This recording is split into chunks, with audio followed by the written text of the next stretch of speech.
నిన్నటి రోజున మీరు విన్నారు, 100 యోజనముల సముద్రాన్ని దాటి లంకాపట్టణానికి వెడితే సీతమ్మ తల్లి దర్శనం అవుతుంది అని సంపాతి చెప్పారు. సంపాతి చెప్పినటువంటి వాక్యం నిజము అని గుర్తు ఏమిటంటే, ఆ మాట సాయం చెయ్యగానే కాలిపోయిన రెక్కలు సంపాతికి మళ్ళీ పుట్టాయి. కిష్కింధకాండ పూర్తి చేస్తూ మహర్షి 2 వైభవోపేతమైనటువంటి విషయాల్ని ప్రతిపాదిస్తారు. రామ కథ యొక్క గొప్పతనం ఎటువంటిది, రామనామము యొక్క గొప్పతనం, రామనామానికి రామకథకి మాట సాయం చేసినంత మాత్రం చేత వచ్చేటటువంటి ఫలితం. కేవలం మాట సాయం చేసినటువంటి సంపాతికి కాలిపోయిన రెక్కలు మళ్ళీ వచ్చాయి. కాబట్టి రామకార్యం మీద వెడుతున్న వాడికే అంత సాయం చేస్తేనే అంత గొప్ప ఫలితం ఉంటే, రామకార్యమే చేసిన వాడికి ఎంత గొప్ప స్థితి ఉంటుంది. అయితే ఇక్కడ మీరు ఒక విషయం చూడాలి. నిజంగా చాలా పెద్ద రామకార్యం అన్నది ఏది ఉంటుందో అది చేసిన వాడు కోరుకోవలసినది ఎటువంటి వాడికి ఆ స్థితిని రామచంద్రమూర్తి ఇస్తారో తెలుసా అండి? కించిత్ ప్రతిఫలాపేక్ష కూడా లేనివాడికి అంత స్థితిని ఇస్తారు. మీరు అది చాలా జాగ్రత్తగా గమనించాలి. రామాయణం రామ కార్యం మీద వెడుతున్న వాడికి మాట సాయం చేస్తే కాలిపోయిన రెక్కలు వచ్చాయి, మళ్ళీ యవ్వనం వచ్చింది అంటే మళ్ళీ మంచిదే, ఒక వైభవాన్ని పొందాడు. కానీ రామ కార్యాన్నే చాలా ప్రయోజనము అని భావించి ఇంకంతకన్నా వేరొక కార్యం లేదు అని ఆ కార్యం మీద సర్వశక్తులు ఒడ్డి వెళ్ళినటువంటి వాడికి ఏ ఫలితం ఉండాలి? రామచంద్రమూర్తి యొక్క ఆలింగనం లభిస్తుంది, రాముడే లభిస్తాడంతే. ఇంకా దానికి వేరొక ప్రయోజనం ఏమీ ఉండదు, సరికదా? అలా ఎవరైనా నిలబడగలిగితే రామకార్యాన్ని త్రికరణ శుద్ధిగా ఏ ప్రతిఫలాన్ని ఆశించకుండా, ఎందుకు చేశావు ఈ రామకార్యం అంటే రాముని కొరకు తప్ప, దీని వలన నాకు ఏ ప్రయోజనము నేను ఆశించి చెయ్యట్లేదు అని త్రికరణ శుద్ధిగా నిలబడగలిగితే దొరికేటటువంటిది ఏమిటో తెలుసా అండి? నేను నీకు ప్రత్యుపకారం చెయ్యలేను అన్న రామచంద్రమూర్తి యొక్క మాట. అంటే ఎంతటి సమున్న స్థితిని పొందుతారో చూడండి. ఇది ఎవరు పొందారంటే స్వామి హనుమ పొందారు. ఎందుచేత అంటే ఆయన సుందరకాండలో బయలుదేరినప్పుడు రామార్థం వానరార్థంచ చికీర్షం కర్మదుష్కరం సముద్రస్య పరంపారం దుష్ప్రాపం ప్రాప్తుమిచ్చసి అన్నారు విద్యాధరులు. రాముని కొరకు వానరుల కొరకు చేస్తున్నారు తప్ప ఆయన తన కొరకు తాను అని చేసినది కాదు సముద్ర తరణం. అంత కష్టపడి ఆయన వెళ్ళి సీతమ్మ తల్లి దర్శనం చేసి వచ్చి సీతారాములు ఒకటవడానికి కారణంగా ఆయన నిలబడితే ఆయన పొందినటువంటి భాగ్యం ఏమి అంటే, నేను నీకు ప్రత్యుపకారం చెయ్యడం కుదరదు కాబట్టి మదంగే జీర్ణతాం యాతు యత్తయోపకృతం కపీహే అంటారు ఉత్తరాఖండలో. రామచంద్రమూర్తి, నీకు నేను ప్రత్యుపకారం చెయ్యడం అన్నది కుదరదు హనుమా, కాబట్టి నువ్వు చేసిన ఉపకారం ఏదుందో అది నా శరీరమునందు జీర్ణమైపోవుగాక అంటారు. అంటే రాముడు కూడా ప్రత్యుపకారం చెయ్యగలను అని అనలేనంత గొప్ప స్థితిని పొందగలగడం త్రికరణ శుద్ధిగా రామకార్యాన్ని చెయ్యగలిగినటువంటి ప్రజ్ఞ ఏర్పరచుకోవడం. అయితే అది అంత తేలికైన విషయం కాదు. శ్రీరామాయణంలో మహానుభావుడు కారణ జన్ముడు కాబట్టి ఒక్క హనుమకి మాత్రమే అది లభించింది. నేను ఇప్పుడు కారణజన్ముడు అన్న మాట వాడి ఉంటే హనుమ ఏ కారణం చేత అసలు జన్మించారో, ఆయన జన్మ వృత్తాంతం ఏమిటో, అది ఎలా సంభవించిందో ఇవాళ బ్రహ్మగారి తర్వాత బ్రహ్మగారి లాంటి వాడు రామాయణంలో జాంబవంతుడు. ఆత్మావై పుత్రనామాసి అని కదా, కొడుకు తండ్రి రూపంలో ఈ లోకంలో తిరుగుతూ ఉంటాడు అని. కాబట్టి ఇప్పుడు చతుర్ముఖ బ్రహ్మగారు ఈ సృష్టినంతటినీ చేసినటువంటి మహాపురుషుడైతే ఆయన యొక్క అంశతో వచ్చిన జాంబవంతుడు కూడా శ్రీరామాయణంలో అంత స్థితినే పొందాడు. అందుకే రామాయణంలో ఎక్కడెక్కడ ఏ విపత్కర పరిస్థితి ఏర్పడినా జాంబవంతుణ్ణి సంప్రదిస్తూ ఉంటారు. సాధారణంగా ఎప్పుడైనా మహర్షులకు కానీ దేవతలకు కానీ ఇబ్బంది కలిగితే ముందు వాళ్ళు వెళ్ళి ఎవరిని సంప్రదిస్తారు అంటే చతుర్ముఖ బ్రహ్మగారు.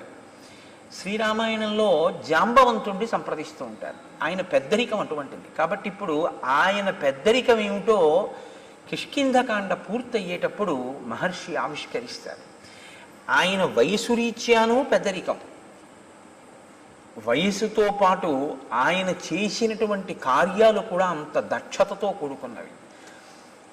ఇప్పుడు నేను ఉడిగిపోయాను అని చెప్పడం కాదు, శరీరంలో ఉన్నటువంటి శక్తి ఉడిగిపోయినా తన అనుభవంతో చెయ్యగలిగినటువంటి మేలు ఏదో అంత గొప్ప మేలు జాంబవంతుడు చేస్తూ ఉంటాడు రామాయణంలో. అందుకే దక్షిణ దిక్కున ఉన్నటువంటి సముద్రపు ఉత్తర దిక్కున వానరులందరూ కూడా కూర్చుండిపోతే, 100 యోజనముల సముద్రాన్ని దాటేవాడు కనపడకపోతే, దాటేవాడెవడో నేను చెప్తాను, దాటేవాడెవరో నేను చెప్పడం కాదు, చెప్పి ఆయనని నేను ప్రోత్సహిస్తాను, అది జరిగితే తప్ప ఆయన వెళ్ళాడు. ఆ విషయాన్ని కిష్కింధకాండలో మాత్రం చెప్పరు. మీరు ఇది ఎక్కడి నుంచి చూడవలసి ఉంటుంది అంటే, శ్రీరామాయణంలో సుందరకాండ వరకు కానీ యుద్ధకాండ వరకు కానీ మీకు ఎక్కడ ఈ ప్రస్తావన లేదు అసలు హనుమ గురించి. మరి ఎక్కడ తెలుస్తుంది అంటే, ఉత్తరకాండ చదివితే హనుమకి శాప విమోచనం ఎక్కడైంది అన్న విషయాన్ని మీరు చూడవలసి ఉంటుంది. హనుమకి శాప విమోచనం కిష్కింధకాండ చిట్ట చివరిలో అయింది. సుందరకాండ ప్రారంభం, కిష్కింధకాండ చివర. అది కూడా జాంబవంతుడు చేసిన స్తోత్రం వల్ల అయింది. నిన్నను ఆయన ఒక మాట అన్నాడు, తతప్రతీతం ప్లవతాం వరిష్టం ఏకాంతమాశ్రిత్య సుఖోపవిష్టం సంచోదయామాస హరిప్రవీరం హనుమంతమేవా. నేను ఇదిగో ఏకాంతంగా కూర్చున్నటువంటి వాడున్నాడే ఆ హనుమ, ఆయనే ఈ కార్యాన్ని చెయ్యగలడు. ఈ కార్యాన్ని చెయ్యగలిగినటువంటి హనుమ సమర్థత కలవాడైనప్పటికీ తన శక్తిని తాను మరిచి అలా కూర్చున్నాడు. నేను ఆయనని ప్రేరణ చేస్తాను అన్నాడు. ప్రేరణ చేస్తే గుర్తు రావడం ఏంటండి అంటే, ప్రేరణ చేస్తే గుర్తు రావాలి అంటే తన బలం తన చేత విస్మరింపబడి ఉండాలి. ఎందుకు విస్మరింపబడిందో, ఎందుకు ఆయన జ్ఞాపకం లేదో నేను మీకు కిష్కింధకాండ ప్రారంభమైన రోజున మనవి చేశాను. నాతి క్రుద్ధాతి మన్వత అని శేపురేనన్ రఘుశ్రేష్ఠ, వాళ్ళు కోపం లేకపోయిన ఋషులు అప్పటికి హనుమకి అంత బలం అవసరం లేదు అని ఒక అనుగ్రహ వాక్కు శాపరూపంగా విడిచిపెట్టారు. ఎప్పుడెప్పుడు ఈయన యొక్క బలం లోకానికి అవసరం అవుతుందో ఆనాడు ఈయన్ని ఒకరు స్తోత్రం చేస్తారు, ఆయన బలం ఆయనకి జ్ఞాపకం చేస్తారు. ఆ జ్ఞాపకం చేసిన రోజున ఈయన శాపం తొలగిపోతుంది, ఈయన బలం మళ్ళీ ఈయనకి జ్ఞాపకానికి వస్తుంది. ఇంక అక్కడి నుంచి ఆయన చెయ్యవలసిన పనిని ఆయన చేస్తారు అని. అందుకే ఇంత బలవంతుడైన, అసలు ఆ మాటకు వస్తే నిజంగా హనుమ తలుచుకుంటే వాలిని నిగ్రహించగలరు, కానీ తన బలాన్ని తాను మరిచిపోవడం వల్లే వాలితో పాటుగా భూమండలం అంతా ఆయన తిరిగారు. అటువంటి హనుమకి శాప విమోచనం అయ్యేటటువంటి సందర్భం చాలా మహోత్కృష్టమైనటువంటి సందర్భం శ్రీరామాయణంలో. ఎందుకంటే ఇక నుంచి ఆయనకి శాప విమోచనం జరిగితే ఆయనకున్న బలం దేనికి ఉపయోగపడుతుంది? భక్తరక్షణ కొరకు ఉపయోగపడుతుంది. భక్తులైన వారు ఎవరున్నారో, ఈశ్వరుణ్ణి ఆశ్రయించిన వాళ్ళు ఎవరున్నారో వాళ్ళని రక్షిస్తారు. కాబట్టి ఇప్పుడు జాంబవంతుడు అంటున్నాడు, వీర వానరలోకస్య సర్వశాస్త్ర విశారద తూష్ణీం ఏకాంతమాశ్రిత్య హనుమం కిం నజల్పసి. హనుమని ఉద్దేశించి మాట్లాడుతూ, ఓ హనుమ కిం నజల్పసి, నువ్వెందుకు మాట్లాడటం లేదు? వీళ్ళందరూ చెప్పారుగా ఇన్ని యోజనాలు పెడతామని, నువ్వేమీ అంటలేదు. నీవు ఏమీ అంటలేదు అంటే శక్తిహీనుడవు అని అనుకుంటున్నావా? నీ శక్తి ఏమిటో నాకు తెలుసు. వీర వనరలోకస్య సర్వశాస్త్ర విశారద, నీకు సర్వశాస్త్రములు తెలిసినటువంటి వాడివి, గొప్ప వీరుడివి. అంటే శరీరము మనస్సు రెండూ కూడా సంపత్తి కలిగినటువంటి శరీరం, చాలా గొప్ప బలం కలిగినటువంటి శరీరం. మనసు బుద్ధి శాస్త్రమెరిగినటువంటి బుద్ధి. కేవలం తనంత తాను నిశ్చయం చేసుకోవడం వేరు, శాస్త్ర పరిజ్ఞానంతో నిశ్చయం చేసుకోవడం వేరు. శాస్త్ర పరిజ్ఞానంతో మాట్లాడేటప్పుడు నిర్మోహమాటంగా ఉండి మాట్లాడగలగడం వేరు. ఇది చాలా చాలా గొప్ప విషయం. ఎందుకో తెలుసా అండి? ధైర్యం అని ఒక మాట ఉంది. ధైర్యం అంటే మీరు కేవలంగా ఏదో ఒక విపత్కర పరిస్థితుల్లోకి చొచ్చుకుపోగలగడం అన్నదే మీరు అనుకోకండి. శాస్త్రాన్ని నమ్మినవాడు శాస్త్రాన్ని నమ్మినట్టు ఉన్న మాట ఉన్నట్టు మాట్లాడగలిగితే వాడు ధీరుడు, వాడు ధైర్యవంతుడు. ఎందుకంటే దాని వలన ఆయన నమ్మకం ప్రకాశిస్తుంది. ఆయన ఎంత నమ్మినవాడో, ఎంత చిత్తశుద్ధి ఉన్నవాడో ఆ సందర్భాన్ని బట్టి తెలుస్తూ ఉంటుంది. హనుమ అంత గొప్ప శాస్త్ర విశారదుడు, శాస్త్రం తెలుసున్నవారు. తెలుసు కాబట్టి దాన్ని ఆయన అనుష్ఠాన పర్యంతంలోకి తీసుకొస్తారు.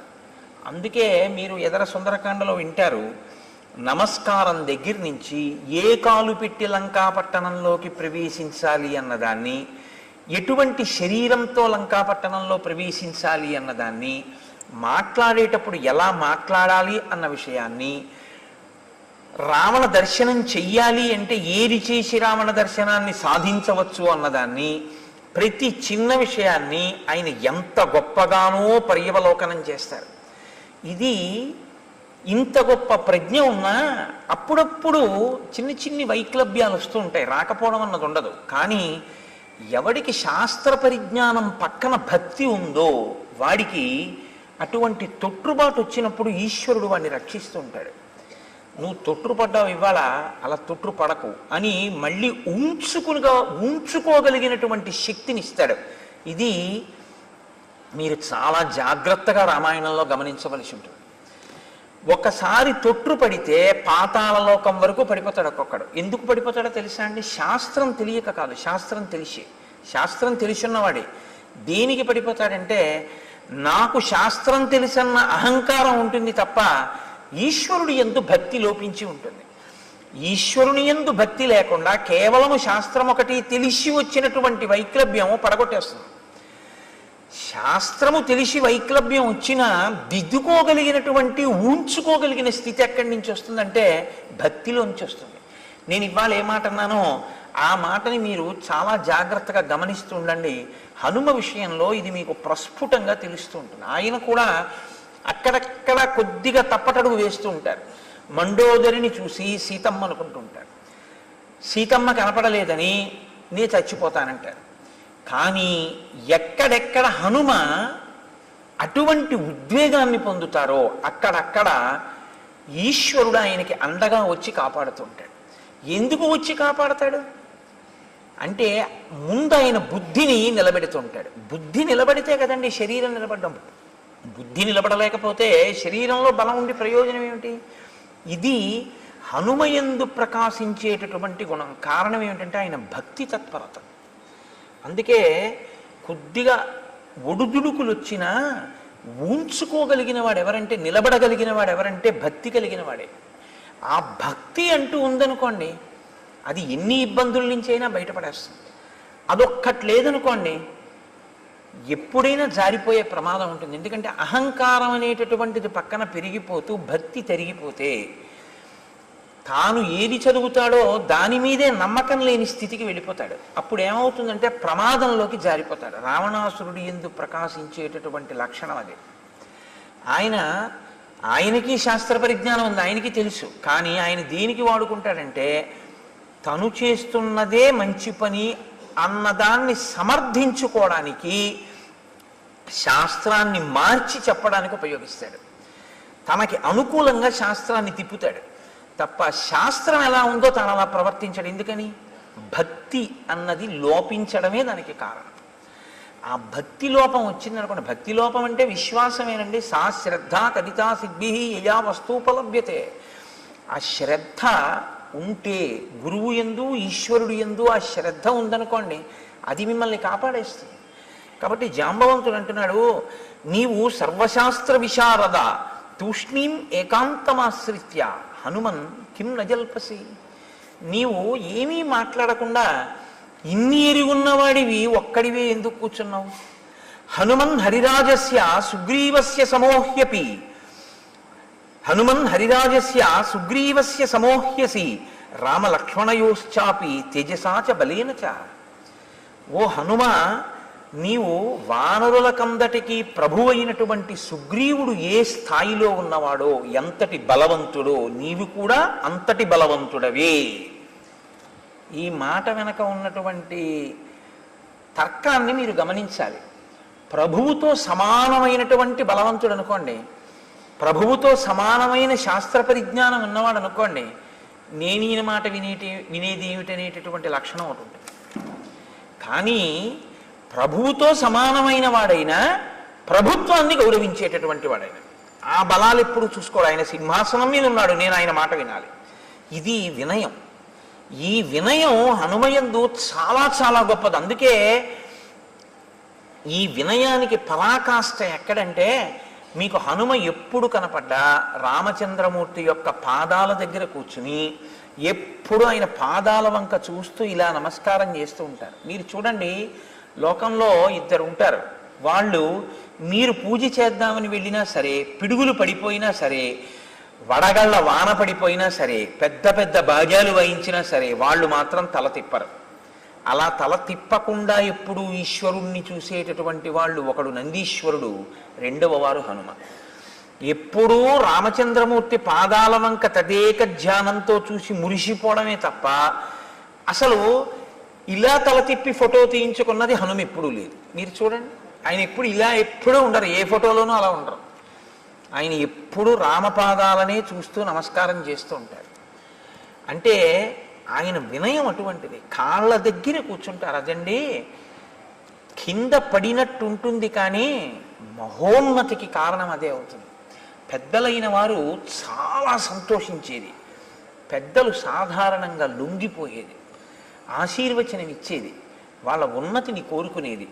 మనసులో వాళ్ళ పేరు గుర్తొస్తే ఓ ఆయన వృద్ధిలోకి రావాలి, ఆయన ఆయుష్మంతుడు కావాలి అని తలుచుకునేది. దేనివల్ల తెలుసా? ఆ వినయం వల్లే. అసలు ఆ వినయం అన్నది లేకపోతే పెద్దలైన వారు దరిదాపులకి రానివ్వరు. వాళ్ళ మనసులో మిదిలే అవకాశం కూడా ఉండదు, మనసులో స్థానాన్ని పొందలేరు. మీరు ఎవరికి వినయం ఉంటుందో వారు బాగా దగ్గరవుతారు. గురువుకి కానీ ఈశ్వరుడికి కానీ దగ్గరవడానికి హేతు ఏది అంటే కేవలం వినయమే. వినయం తప్ప మీరు ఆ ఇద్దరికీ దగ్గరవడానికి ఇంకొక హేతు ఉండదు. కారణం ఏంటో తెలుసా అండి? లోకంలో ఇంకా మిగిలిన ఏ అనుబంధానికి దగ్గర అవ్వాలన్నా బాహ్య కారణాలు ఉంటాయి.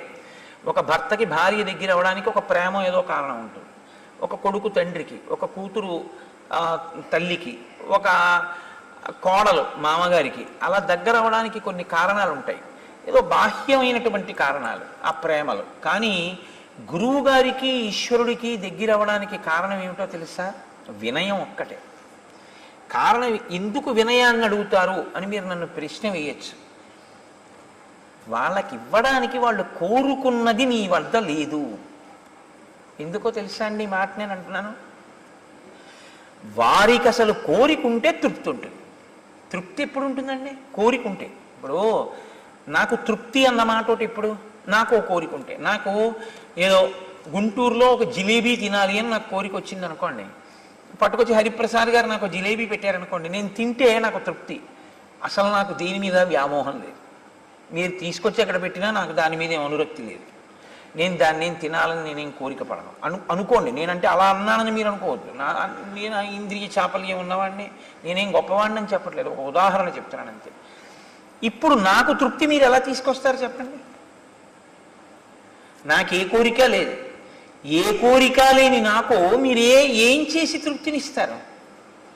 మీరు ఒకవేళ బలవంతంగా తీసుకొచ్చి రామచంద్రమూర్తికి బంగారు కవచం ఎలా కట్టారో అలా కట్టినా, తీసా పక్కన పారేసి నేను వెళ్ళిపోతాను అనుకోండి, నాకు దాని గురించి పట్టింపు లేదు. అది ఒక గడ్డి పరక, రెండూ నా దృష్టిలో ఒకటే. ఇప్పుడు ఇచ్చి మీ తృప్తి ఏమో, పుచ్చుకుని నాకేం తృప్తి లేదు. నా తృప్తి మీకు కావాలనుకుంటే మీరు వినయంగా ఉండడం ఒకటే తృప్తి. అది ఎవరి విషయంలో? గురువు విషయంలో.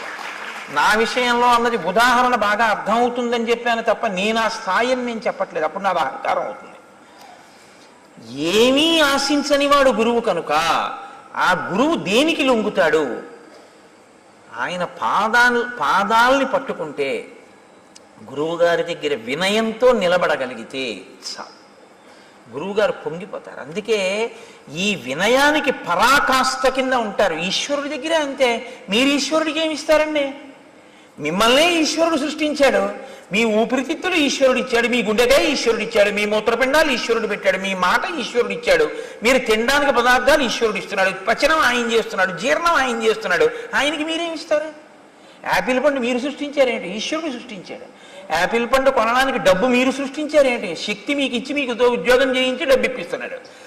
అన్నీ ఆయన ఇచ్చినవే. అన్నీ ఆయన ఇస్తే మీరేమి ఇస్తారు ఈశ్వరుడికి? ఈశ్వరా నువ్విచ్చింది నీకు ఇవ్వడం తప్ప నేను ఇవ్వగలిగిందన్నది నాకు లేదన్నది ఈ భావనే నివేదన. ఈ భావన మీకు కలిగిందనుకోండి, అది వినయానికి పరాకాష్ట, అదే నివేదన. ఆ నివేదన యొక్క ఫలితము ప్రసాదము. ఆ ప్రసాదము ఈశ్వరుని అనుగ్రహము. ఆ అనుగ్రహము మీ ఆ మనసుకి పరిపుష్టినిస్తుంది భక్తికి. అందుకే లోపలికి పులిహార పళ్ళెం పెడుతుంటే బట్ట వేసి తీసుకెడతారు, బయటికి తీసుకొచ్చి చేతిలో పెడితే కళ్ళకద్దుకు తింటారు. ఎందుకని? అది ప్రసాదం. ఈశ్వరుడికి చూపిస్తే ప్రసాదం, ఈశ్వరుడికి చూపించకపోతే పులిహారం. ప్రసాదంగా అనుభవించడం అంటే ఇవన్నీ ఈశ్వరుడివే అని నమ్మగలగడం. కాబట్టి ఈశ్వరుడికి మీరేమిస్తారు? నేనేమి ఇవ్వలేను అనుకున్నప్పుడు వినయంతో కిందకి ఉండడమే. ఎంత పెద్దవారు మీరని లోకమంతా అంటున్నా, నా పెద్దరికం ఏమిటండి, నా పెద్దరికం అంతా ఆయన ఇచ్చిందని ఆయన పాదాల దగ్గర కూర్చుంటాడు తప్ప ఎప్పుడూ సమానంగా కూర్చోడు. ఇది వినయం. దీనికి గురువు లొంగుతాడు, దీనికి ఈశ్వరుడు లొంగుతాడు. అందుకే శంకర భగవత్పాదుల గురించి ఎప్పుడు లోకంలో ఒక మాట అంటుంటారు. ఆయన జ్ఞానాన్ని కదా బోధ చేశారు, ఇంకా భక్తి అన్న మాటకి తావెక్కడుంది? భక్తి అంటే రెండు ఉంటే కదా భక్తి. ఓ పెద్ద ఆయన ఉన్నాడు, ఓ చిన్న ఆయన ఉన్నాడు, ఈయన ఆయన్ని స్తోత్రం చేశాడు, అప్పుడు కదా. శంకరుల దృష్టిలో ఉన్నది ఒకటేగా, ఇంకా మళ్ళీ భక్తి ఎక్కడి నుంచి వచ్చిందంటారు. భక్తి పరాకాష్ట జ్ఞానం. జ్ఞానానికి భక్తి ఎప్పుడు ప్రతిబంధకం కాదు. పిందెలేని పండు ఎక్కడి నుంచి వస్తుందండి? భక్తితో కూడిన కర్మాచరణం వల్లే జ్ఞానం వస్తుంది. అసలు భక్తి లేకుండా జ్ఞానం ఎక్కడ వస్తుంది? రాదు. కాబట్టి జ్ఞానమునకు భక్తి ప్రతిబంధకం కాదు. అందుకే శంకర భగవత్పాదులు మోక్ష సాధన సామాగ్ర్యాం భక్తిరేవ గరీయసి అని ప్రతిపాదించారు. మహానుభావుడైన జగద్గురువు. అబ్బో, శంకర భగవత్పాదులు చెప్పందే ఉంది. ఆకాశం అంత ఎత్తు ఎదిగారు, పాతాళం అంత కిందకి దిగారు. ఇంకా తర్వాత ఎవరన్నా ఏమన్నా చెప్తే ఆ మధ్యలోకి వచ్చి నిలబడాలి తప్ప శంకరుల్ని దాటి పైకి ఎక్కలేరు, శంకరుల కన్నా కిందకి వెళ్ళలేరు. ఆయన కిందకెంత వెళ్ళారో అంతా వెళ్ళారు. ఎంత మీరు తక్కువ చేసి మాట్లాడుకోవాలో ఈశ్వరుడి దగ్గర అంత తక్కువ చేసి శంకరాచార్యుల వారు మాట్లాడారు. పశుమాం సర్వజ్ఞ ప్రథిత కృపయా పాలయ విభో అన్నారు. ఎంత పైకెక్కారంటే అహం బ్రహ్మాస్మి అన్నారు. ఇప్పుడు ఇంకా మీరు అంతకన్నా పైకేం పెడతారు, ఇంతకన్నా కిందేం పెడతారు. కాబట్టి మీరు ఎంతమంది వచ్చినా, తర్వాత ఎవరు వచ్చినా, ఏం మాట్లాడినా ఈ రెండింటి మధ్యలోనే మాట్లాడాలంతే. కాబట్టి శంకరుల కన్నా కిందకెళ్ళలేరు, శంకరుల కన్నా పైకి వెళ్ళలేరు. అది శంకరుల యొక్క తత్వం అంటే. వ్యోమవత్ వ్యాప్త దేహాయ. సరే, అందుచేత నీవు సుగ్రీవుడితో సమానమైన వాడివే కాదు, రామలక్ష్మణయోశ్చాపి తేజసాచ బలేనచ. రామలక్ష్మణులిద్దరూ తేజస్సులో ఎంత గొప్పవారో, బలములో ఎంత గొప్పవారో, నీవు కూడా తత్తుల్యమైన వాడవు. అంతే బలము, అంతే తేజస్సు ఉన్నవాడవు. అంటే రామలక్ష్మణులతో సమానమైన స్థాయి కలిగినటువంటి వ్యక్తి హనుమ. కానీ ఎక్కడ కూర్చుంటారు? ఎప్పుడూ పాదాల దగ్గర. ఎదిగినా ఒదగడం నేర్చుకోవాలి అంటే హనుమ యొక్క ఉపాసన చేసి తీరాలి. అందుకే మనకి లోకంలో చిన్నపిల్లలతో కూడా మనం ఎవరిని ఆరాధన చేయిస్తామంటే ఇద్దరిని ఆరాధన చేయిస్తాం. ఒకరు వినాయకుడు, ఒకరు హనుమ. సరే, వినాయకుడిని ఎందుకు అలాగా చెయ్యవలసి ఉంటుంది అన్నది రేపు వింటారు. మళ్ళీ చరిత్ర చరణం ఎందుకు? హనుమ కూడా అంతే. అపారమైనటువంటి వినయ సంపత్తి కలిగినటువంటి వారు, మహానుభావుడైన. ఈ మాటలు ఆయన ఎందు గర్వాన్ని పెంచలేదు, ఈ మాటలు ఆయన ఎందు వినయాన్ని పెంచాయి. అది విచిత్రం. మీరు అయ్యా చాలా వృద్ధిలోకి వచ్చారు, చాలా చక్కటి పని చేశారు అంటే ఇలా అనకూడదు. ఆయన చేత నేను పొందినటువంటి ప్రశంసావాక్యం, అరే నేను వాడిని ఎందుకన్నాను అలాగా, ఎంత పాడయ్యాడు ఇప్పుడు అని ఆయన పశ్చాత్తాపడవలసినటువంటి రోజు రాకుండుగాక అని ఎప్పుడూ అడగాలి. అందుకే ఒక గురువు దగ్గరికి వెడితే శిష్యుడు ఎప్పుడూ చెప్పవలసిన మాట ఏమిటో తెలుసా అండి? గురువుగారు, నా నడవడి చేత మీ కీర్తికి ఎన్నడూ కళంకము కలకకుండుగాక. ఫలానా ఆయన గురువుగారు అని సమాజం ఎప్పుడైనా మిమ్మల్ని మీ శిష్యుడు కదూ ఆయన అన్నప్పుడు మంచి శిష్యుణ్ణి తయారు చేశారండి అని మిమ్మల్ని శ్లాఘించాలి తప్ప, ఏమండి మీ శిష్యుడు అటువంటి వాడిని తయారు చేశారు అన్ననాడు గురువు తల ఉంచుకోవలసి వస్తుంది.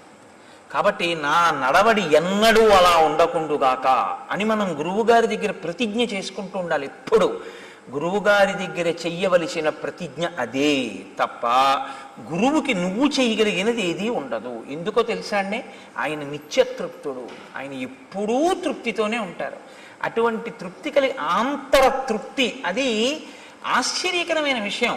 అసలు కోరిక పుట్టదు, అజాత శత్రువు అన్నట్టే ఆ గురువు యందు కోరిక అన్నది పుట్టదు. అసలు పుట్టనప్పుడు మీరు ఏం చేస్తారండి? ఇంకా ఆయన్ని మీరు చేయడానికి ఏమి ఉండదు. అది అందుకే ఆ గురుత్వాన్ని పొందడం, ఆ గురుత్వమునందు నిలబడగలగడం చాలా గొప్ప విషయం. అది ఈశ్వరానుగ్రహం చేత మాత్రమే సంభవిస్తుంది. ఆ గురువు, ఆ ఈశ్వరుడు ఎవరిని అనుగ్రహిస్తారో, అనుగ్రహం ఎవరికి ఉంటుందో వాళ్ళకి మాత్రమే గురువు చెప్పిన మాట మనసులో నిలబడి అనుష్ఠానంలోకి వెళుతుంది. గురువు గారి అనుగ్రహాన్ని మీరు పొందలేకపోయారనుకోండి, మీరు ఎన్ని వినండి గురువు గారి దగ్గర చెప్పినవి, అవి మీ యందు బుద్ధి రూపంలో మాత్రం ప్రకాశించలేవు, తేడా వచ్చేస్తుంది. ఈ రహస్యం ఎక్కడ చెప్పారో తెలుసా అండి? ఇవాళ సమయం చాలదని నేను విడిచిపెట్టాను, కానీ ప్రహ్లాదోపాఖ్యానంలో ఉంది రహస్యం. ఎందుకని అంటే, లీలావతి గర్భంతో ఉన్నప్పుడు నారదుడు లీలావతిని తీసుకెళ్ళిపోయాడు. దేవేంద్రుడు తీసుకెళ్ళిపోతుంటే నారదుడు వచ్చి దేనికి తీసుకెళ్తున్నావు అని అడిగాడు. హిరణ్యకశిపుడు తపస్సుకి వెళ్ళాడయా, ఆయన యొక్క వీర్యము ఈమె గర్భము యందు పిండముగా రూపుదాలుస్తోంది, వాడితోనే వేగలేకపోతున్నాం, మళ్ళీ ఇంకోడా బయటికి, అందుకని ఆ పిల్లవాడు పుట్టగానే చంపేస్తాను, చంపి ఈవిని వదిలేస్తానన్నాడు. ఎందుకంటే ఇద్దరు అన్నదమ్ములు, ఇంద్రుడు హిరణ్యకశిపుడు కశ్యప ప్రజాపతి సంతానమే. అంటే నారదుడు అన్నాడు, నీకేం తెలుసు, హిరణ్యకశిపుడి కొడుకు కాబట్టి అలా ఉంటాడు అనుకుంటున్నావు, కాదు, ఆయన హిరణ్యకశిపుడి కొడుకైనా లోకమంతిటి చేత కీర్తింపబడేటటువంటి మహాభక్తుడు పుడుతున్నాడు, నువ్వెవరు చంపడానికి, కాబట్టి నా ఆశ్రమానికి తీసుకెళ్తానన్నాడు. అటువంటి మహాభక్తుడు పుడితే నాకేం అభ్యంతరం, తీసుకెళ్ళండి అన్నాడు. నారదుడు ప్రహ్లాదుడికి ఉపదేశం ఎప్పుడు చేశాడో తెలుసా అండి? పుట్టాక కాదు. లీలావతి గర్భమునందుండగా పిండము వింటుంది. మీరు నమ్మండి నమ్మపోండి, ఇవాళ పెద్దలు కూడా అంగీకరిస్తున్నారు. పిండానికి వినే శక్తి ఉంటుంది. నేను మీకు ఇది నేను ఇంకా చెప్పకుండా ఉండలేను, నా వ్యక్తిగత అనుభవం అయినా. నా ఇంటికి ఒకనకొకప్పుడు కాకినాడలో ఒక దంపతులు వచ్చారు. వాళ్ళు అమెరికాలో ఉంటున్నారు. ఆవిడ పెళ్లి ముందు నుంచి ఏదో నేను చెప్పిన మాటలు ఆవిడకి ఏదో పాపం మంచివి అనిపించాయి. ఆవిడ వింటూ ఉంటుంది సీడీలు ఎప్పుడూను. ఆవిడ కాకతాళీయంగా ఆవిడ భర్త గారికి కూడా అంతే ప్రీతి నా సీడీలు ఎందు. కాబట్టి ఇద్దరికీ అదే పని, అస్తమానం వింటూ ఉండేవారట అమెరికాలో. వాళ్ళిద్దరికీ వాళ్ళ అనురాగ ఫలితంగా ఒక శిశువు ప్రాణం పోసుకుంటోంది ఆవిడ కడుపులో. ఆవిడ ఇవే వింటుండేవారు, అదే పనిగా వినేవారు. ఆ పుట్టినటువంటి పాప మిరిసిపోతోంది సీతమ్మ తల్లిలా. అది పాకేటటువంటి వయసు వచ్చింది. ఆ పాకేటటువంటి పిల్లని తీసుకుని వాళ్ళు ఒకసారి నన్ను చూడడానికి వచ్చారు, మీరున్నారులా ఉంది. ఆ పాపను తీసుకుని మా ఇంటికి వచ్చారు. నాకు పేర్లు జ్ఞాపకంలో ఉండవు. తీసుకొస్తే ఆ పాప నిద్రపోతుంది మా ఇంటికి వచ్చేప్పటికి. వాళ్ళు తీసుకెళ్ళి లోపల మంచం మీద పడుకోబెట్టండి అమ్మా, ఎంతసేపు ఊళ్ళో పెట్టుకుంటారన్నాను. లోపల పడుకోబెట్టారు. దానికి తెలివి వచ్చింది. తెలివి వచ్చిన తర్వాత తీసుకొచ్చి వాళ్ళ అమ్మగారు కింద దింపారు.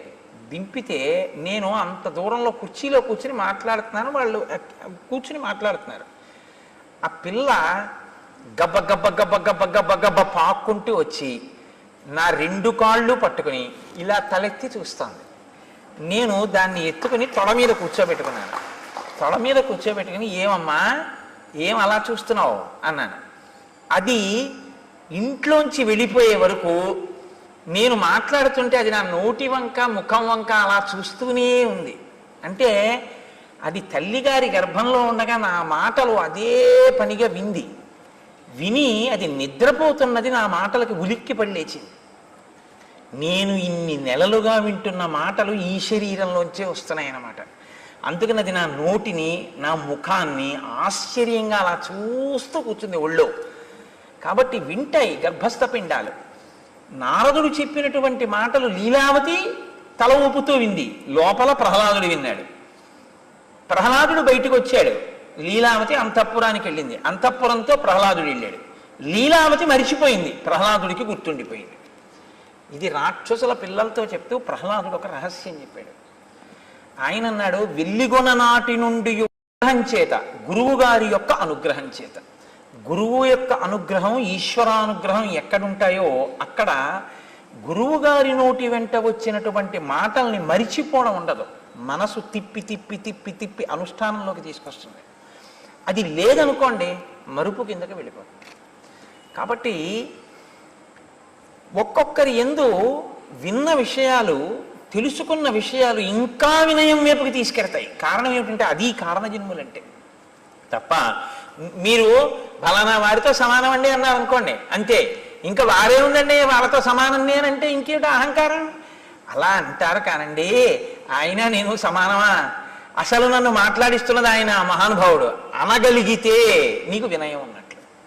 కాబట్టి చూడండి, హనుమన్ హరిరాజస్య సుగ్రీవస్య సమోహ్యసి రామలక్ష్మణయోశ్చాపి తేజసాచ బలేన చ.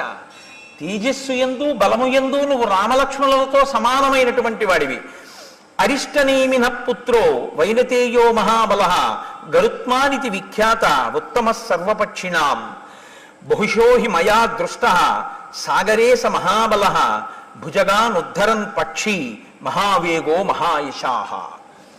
వైనతేయుడై కశ్యప ప్రజాపతికి వినతయందు జన్మించినటువంటి సంతానంలో ఒకడైనటువంటి గరుత్మంతుడు అపారమైన వేగంతో సముద్రంలో ఉండేటటువంటి పావుల్ని తన్నుకుపోతుండగా నేను ఎన్నో పర్యాయాలు చూశాను. ఆ సముద్రంలో ఉండేటటువంటి పావుల్ని తన్నుకుపోయేటటువంటి గరుత్మంతుని యొక్క వేగము ఎంతగా ఉంటుందో నీ వేగము కూడా తత్తుల్యముగా ఉంటుంది. అంత వేగమున్నవాడివి. బలం బుద్ధిశ్చ తేజశ్చ సత్వంచ హరిపుంగవ విశిష్టం సర్వభూతేషు కిమాత్మానం న బుద్ధ్యసే. మహానుభావ, నీ బలము, నీ బుద్ధి, నీ తేజస్సు, నీ సత్వము సమస్త భూతముల కన్నా గొప్పవి. నీతో సమానమైన భూతమే లేదు. భూతము అంటే ప్రాణి. అసలు నీతో సమానమైనటువంటి ప్రాణి లేదు ఈ లోకంలో. అంతటి బుద్ధి, అటువంటి బలం, అటువంటి తేజస్సు ఉన్నవాడివి. అటువంటి వాడివి ఇలా కూర్చుని ఉంటావా? నీవు ఇంత తేజస్సుతో ఇంత గొప్పవాడిగా పుట్టడం అన్నది నీవు పుట్టిన తరువాత సంపాదించుకున్నది కాదు, నీకు పుట్టుకయందే అనుగ్రహింపబడినది. అసలు పుట్టి పుట్టగానే నీకు వచ్చింది. నీ జన్మయే కారణ జన్మ. ఏదో ప్రయోజనం లేకుండా నీకింత బలం కలగదు, ఏదో కారణం లేకుండా నీకింత తేజస్సు ఇవ్వరు. కాబట్టి ఇంతటి తేజోమూర్తిగా నువ్వు జన్మించావు. ఇక్కడ ఎప్పుడూ కూడా మీరు ఒకటి గమనించవలసి ఉంటుంది. మీరు ఇటువంటి విషయాలు వినేటప్పుడు కారణజన్మల యొక్క జన్మకి సంబంధించినటువంటి విషయాన్ని లౌకికమైనటువంటి దృష్టితో మీరు విచారణ చేయకూడదు ఎప్పుడు కూడా. ఎందుకో తెలుసా అండి, అది పరాశక్తి యొక్క అనుగ్రహం చేత జన్మిస్తారు వాళ్ళు. అందుకే అసలు ఒక్కొక్క మహానుభావుడు జన్మించేటప్పుడు ఆయన జన్మిస్తే అటువంటి గొప్ప తేజోమూర్తిని భరించగలిగినటువంటి క్షేత్రం ఉండదు. ఈశ్వరుడి అవతారాన్ని భరించగలదేమో కానీ మహర్షుల యొక్క తేజస్సుని భరించి వహించగలిగిన క్షేత్రాలు ఉండవు. నేను మీతో యథార్థం చెప్తున్నా. రామచంద్రమూర్తిని కనగలిగిన కడుపు ఉంటుందేమో, వశిష్ఠ మహర్షిని కనగలిగిన కడుపు ఉండదు. అందుకే వాళ్ళు కుంభసంభవులు. ఒక కలశలోంచి ఉద్భవించారు వాళ్ళు. కారణం ఏమిటంటే ఆ తేజస్సుని భరించడం కష్టం. సుబ్రహ్మణ్యోత్పత్తిలో మీరు విన్నారు, ఏ క్షేత్రం భరించగలిగింది ఈశ్వర తేజస్సుని? అవి భరించలేదు. కాబట్టి భరించగలిగినటువంటి క్షేత్రము యందు ప్రవేశపెడతారు. ఆ తేజస్సుని ప్రవేశపెట్టి ఆ తేజస్సుతో కలిపి కారణజన్ములుగా వస్తారు తప్ప ఒక పతివ్రత యొక్క శీలాన్ని హరించడం లక్షణంగా దేవతలు ప్రవేశపెట్టారు. అందుకే శీలాపహరణం లేకుండా యోగ్యమైన క్షేత్రమునందు తేజస్సు ప్రవేశపెట్టి ఆ రూపంగా పుడితే తప్ప దేవతా కార్యం జరగదు అంటే ఆ రూపంగా జన్మించడానికి వీలుగా గర్భస్థం చేస్తారు. అందుకే శ్రీరామాయణంలో చాలామంది వానరులు ఆశ్చర్యకరమైనటువంటి జన్మలు స్వీకరించిన వారు. అలా పుట్టిన వాళ్ళల్లో వాలిసుగ్రీవులు కూడా స్త్రీ యందు జన్మించిన వారు కారు. వృక్షకరజస్సు అని ఆయన గురించి ఉత్తర రామాయణంలో చాలా విశేషంగా ఉంది. ఆయన చతుర్ముఖ బ్రహ్మగారికి ఒకనొకప్పుడు సమాధినిష్టలో ఉండగా కన్నుల వెంట నీరు కారింది. ఇట్నుంచి కారితే దుఃఖమని, ఇట్నుంచి కారితే అది ధ్యానావస్థలో వచ్చేటటువంటి బాష్పధారలని అంటారు. ఆ బాష్పధారలు పడుతుంటే ఆయనకి ఎందుకో బుద్ధి పుట్టి తన చేత్తో పట్టుకున్నారు ఆ నీటి చుక్కలు. అందులోంచి పుట్టాడు ఒక వానరుడు, వృక్షకరజస్సు అని. ఆ పుట్టినటువంటి వానరుణ్ణి ఆయన భూమండలం మీద విడిచిపెట్టి నువ్వు అక్కడ పళ్ళు కాయలు తింటూ ఉండు అన్నారు. ఆయన పళ్ళు కాయలు తింటూ ఒకానొకప్పుడు ఒక సరస్సులో ఆయన ఎప్పుడు ఇంకో ప్రాణిని ఎదురుగుండా చూసింది లేదు. ఎప్పుడు ఏవో పళ్ళు కాయలు తింటూ బ్రహ్మగారు చెప్పిన ప్రదేశంలో బతుకుతున్నాడు. ఒకప్పుడు ఒక కైలాస పర్వతం దగ్గర ఉన్నటువంటి సరోవరం దగ్గరికి వెళ్ళి ఆ నీటిలోకి చూశాడు. అసలు నీటిలోకి ప్రతిబింబం చూసుకోకూడదు, ఆయుక్షీణం అవుతుంది కాబట్టి నీటిలోకి చూశాడు. ఇంకో వానరం కనబడితే ఆయన ఇంకో వానరం వచ్చిందనుకుని దాంతో యుద్ధం కోసమైనా నీళ్ళలో దిగాడు. ఆ నీళ్ళలో దిగితే వానరం కనపడలేదు. నీళ్ళకి దిగిపోతే ఇంకా ప్రతిబింబం ఏముంటుందండి? ఆయన పైకి ఎక్కాడు, ఆరదైపోయాడు. ఒక రోజు ఉంటుంది ఆ స్త్రీత్వం. ఇప్పుడు వెంటనే ఆయన యందు ఇంద్రుడు సూర్యుడు మోహం పొందారు. ఇంద్రుడు తన తేజస్సును ఆయన శిరస్సు మీద విడిచిపెట్టాడు. అది వాలం దాకా వెళ్ళి వాలి పుట్టాడు. సూర్య భగవానుడు ఆ స్త్రీయత్వాన్ని పొందినటువంటి వానరుణ్ణి చూసి మోహాన్ని పొంది ఆయన కంఠం మీద విడిచిపెట్టాడు తన తేజస్సుని. సుగ్రీవుడు పుట్టాడు. ఇవి విన్నప్పుడు ఎలా ఉంటుందో తెలుసా అండి? ఏమిటండి ఈ కథలు? సూర్య భగవానుడు అంత గొప్పవాడు, తెల్లవారితే ఆదిత్య హృదయంతో నమస్కరిస్తాం. ఒక వానరకాంత కనపడితే మోహం పొంది తన తేజస్సు విడిచిపెట్టేశాడా, కంఠం మీద పిల్లాడు పుట్టాడా, ఏమిటండి ఇది అనిపిస్తుంది. కాదు, సూర్య భగవానుడి యొక్క తేజస్సుని, ఇంద్రుని యొక్క తేజస్సుని ఒక వానర రూపంగా సృష్టించడానికి యోగ్యమైనటువంటి వానర కాంత క్షేత్రముగా దొరకడం కష్టం. రామచంద్రమూర్తికి సాయపడడానికి తొందరగా రావాలి ఈ వానరాంశలన్నీ, బ్రహ్మగారి ఆదేశం. కాబట్టి ఇప్పుడు వానర కాంతగా ఉన్నటువంటి వాడు బ్రహ్మగారి యొక్క కన్నీటి బిందువులలోంచి పుట్టినవాడు. ఒక్కరోజే ఆడతనం. ఎందుకని? పార్వతీదేవి ఒకనాడు ఆ నీటిలో స్నానం చేస్తుంటే రాక్షసుడు ఆడవేషాలతో వచ్చి స్నానం చేశారు. అందులో ఆవిడ గ్రహించలేదు. ఇందులో స్నానం చేసిన వాడు ఆడదైపోతుంది ఒక రోజు అంది ఆవిడ. కాబట్టి ఒకరోజు ఆడదయ్యింది వృక్షక రజస్సు. ఇప్పుడు తొందరగా వాళ్ళ యొక్క తేజస్సుల్ని ఆ కంఠమునందు తోకయందు ప్రవేశపెట్టి ఇద్దరు కుమారులు జన్మించేటట్టు చేశారు. అయితే మీరు నన్ను మళ్ళీ ఇంకో ప్రశ్న వేయచ్చు. జన్మించారు అనుకోండి, మరి ఇంద్ర తేజస్సు వాలి రాముడికి పనికి రాలేదుగా అని మీరు ఒక మాట నన్ను అడగచ్చు. పనికొచ్చాడు రామకార్యానికి వాలి. ఎక్కడ పనికొచ్చాడో తెలుసా అండి? వాలి రూపంలో దుందుభి, మాయావి ఇలాంటి చాలా పెద్ద పెద్ద రాక్షసులందరినీ ఆయన చక్కబెట్టేసి ఆయన రాముడి చేతిలో వెళ్ళిపోయాడు. అయితే రామావతారం వచ్చిన తర్వాత వీళ్ళందరినీ ఆయన నిగ్రహించాలంటే ఎంతకాలం, ఎంత సమయం పడుతుంది? మాటలా వీళ్ళందరూ చేరితే ఓ చోటికి చేరకుండా వాలి వీళ్ళందరినీ చంపేశాడు. వాలిని ఆయన చంపేశాడు. కాబట్టి అక్కడతో గొడవ దిలిపోయింది. ఇంకా వాలి రావణుడితో కలవక ముందు చంపేశాడు. సుగ్రీవుడు రామకార్యానికి పనికి రావాలి, అందుకని సుగ్రీవుడికి వానరాధిపత్యం ఇచ్చాడు. మళ్ళీ శ్రీరామాయణంలో ఉన్నటువంటి ఆ జననములను మీరు చూస్తే చాలా ఆశ్చర్యంగా ఉంటాయి. కాబట్టి ఇప్పుడు మీరు హనుమ యొక్క ఆవిర్భావాన్ని కూడా అటువంటి పవిత్రమైన దృష్టికోణంతో వినవలసి ఉంటుంది తప్ప ఇదంతా ఏదో పరిహాసం కోసమో. వాల్మీకి మహర్షి ఆచమనం చేస్తే బ్రహ్మగారి యొక్క అనుగ్రహంతో సత్యము భాసిస్తే ఆయనకి కనపడితే రచించినటువంటి కావ్యం వాల్మీకి రామాయణం. కాబట్టి అందులో ఒక్క అబద్ధం లేదు. చిట్ట చివర ఫలశ్రుతిలో చెప్తారు, ఒక మాట ఇందులో అమృతము లేదు అని చెప్తారు. కాబట్టి ఇప్పుడు జాంబవంతుడు చెప్తున్నాడు. జాంబవంతుడు ఎందుకు చెప్పగలడు ఇవన్నీ? మీతో నేను చెప్పాను కదా, బ్రహ్మగారు ఎటువంటి వాడో వానరులకు జాంబవంతుడు అటువంటి వాడు. అంతటి దీర్ఘాయుర్దాయం ఉన్నవాడు జాంబవంతుడు. శ్రీరామాయణంలో చాలా చిత్రమైన పాత్ర అండి. రామావతారం వెళ్ళిపోయింది కానీ జాంబవంతుడు మాత్రం ఉండిపోయాడు. ఎక్కడి వరకు ఉండిపోయాడు? మళ్ళీ జాంబవతిని తీసుకెళ్ళి వినాయకుడికి ఆ వినాయక వ్రత కథలో ఆ కృష్ణ భగవానుడికి ఇచ్చి వివాహం చేస్తాడే సత్రాజిత్తు ఆఖ్యానం, అక్కడ వరకు ఉంటాడు. మళ్ళీ అక్కడ మనం ఓ పొరపాటు చెప్పేస్తుంటాం. అసలు ఆ కథ అది అలా ఎలా వచ్చేసిందో, అసలు ఆ కథ అలా ఎలా చెప్పేస్తున్నారో ఇప్పటికీ ఆశ్చర్యంగా ఉంటుంది. నన్ను ఒకసారి ఓ పసిపిల్ల అడిగింది. ఆ పసిపిల్ల అంటే ఓ చిన్న పిల్ల అడిగిందో ఒకసారి, నేను ఎక్కడ ఉపన్యాసం చెప్పి వెళ్ళిపోతుంటే, ఏమంటే జాంబవతి ఊయలలో ఊగుతుంటే అంత పసిపిల్లని కృష్ణ భగవానుడు పెళ్లి చేసుకున్నాడా అని అడిగింది. నేను పెద్దవాళ్ళు అడిగితే చికాకు పడుతుంటాను. మీరు పుస్తకం చదువుకోండి అంటుంటాను. మూలం చదవకుండా ఏడో దొరికాడు కదా అని అడుగుతారేంటి? చదువుకోండి అంటాను. పిల్లలకి చెప్పడం అంటే నాకు చాలా సరదా. ఎందుకంటే పాపం వాళ్ళు చదువుకునే ఉంటాయి. కుతూహలంతో అమాయకంగా పిల్లలు అడిగితే మాత్రం ఆగి చెప్పే ప్రయత్నం చేస్తాను. ఒకసారి దీనికోసం నేను ప్రయత్నపూర్వకంగా మళ్ళీ అసలు ఆ వినాయక వ్రత కథ యథార్థంగా స్కాందంలో ఎలా ఉందో దాన్ని అంతటినీ మళ్ళీ చెప్పి చూపించాను కూడా ఒకప్పుడు. కాబట్టి అది వేరు విషయం అనుకోండి. ఇప్పుడు దాన్ని మీరు పక్కన పెట్టండి. ఇప్పుడు మళ్ళీ అదంతా చెప్తావా అని దాని జోలికి వెళ్ళకండి. కాబట్టి ఒక్కొక్కరి యొక్క జననము చాలా ఆశ్చర్యంగా ఉంటుంది. అది ఈశ్వరుని యొక్క అనుగ్రహం. దాన్ని ఆ పవిత్రమైన కోణంలో వినవలసి ఉంటుంది.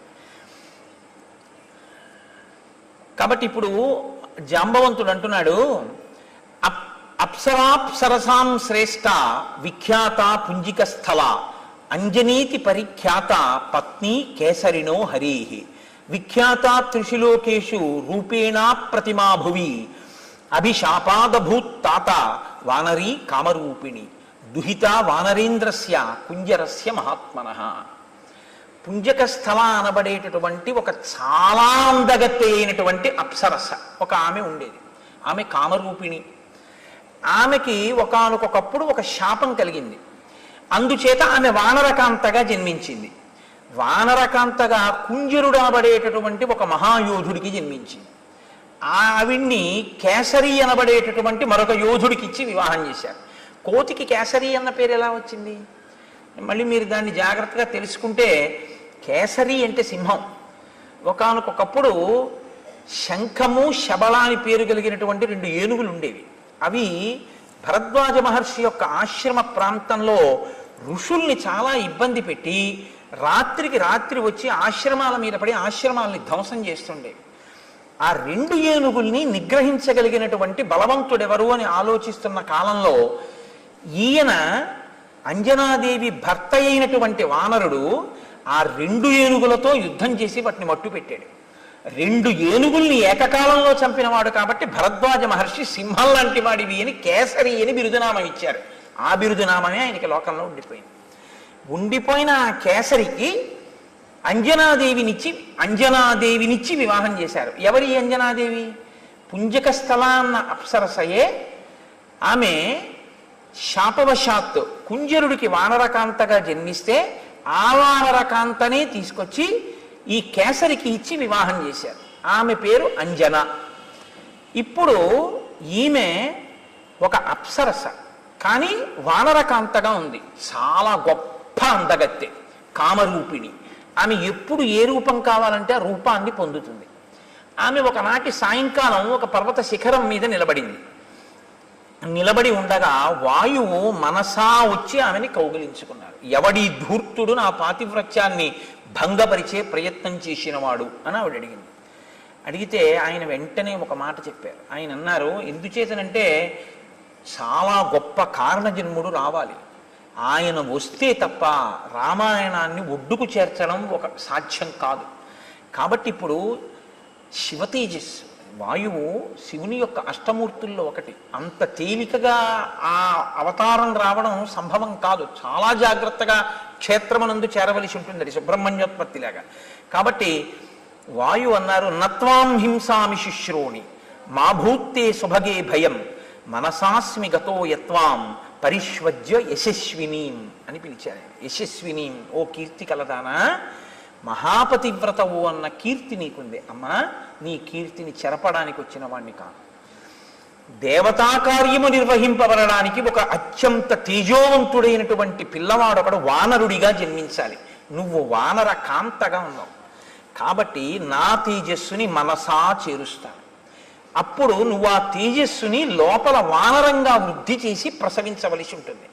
ఆ వానర రూపంతో వచ్చినటువంటి ఆ తేజో రూపం రేపు రామకార్యానికి ఉపయోగపడుతుంది. కాదు, తదనంతరం లోకంలో రామచంద్రమూర్తిని నమ్ముకున్న ప్రతిభాన్ని రక్షిస్తుంది. యుగాలు మారిపోయిన అంతటి మహానుభావుడు ఇప్పుడు పుట్టవలసి ఉంది.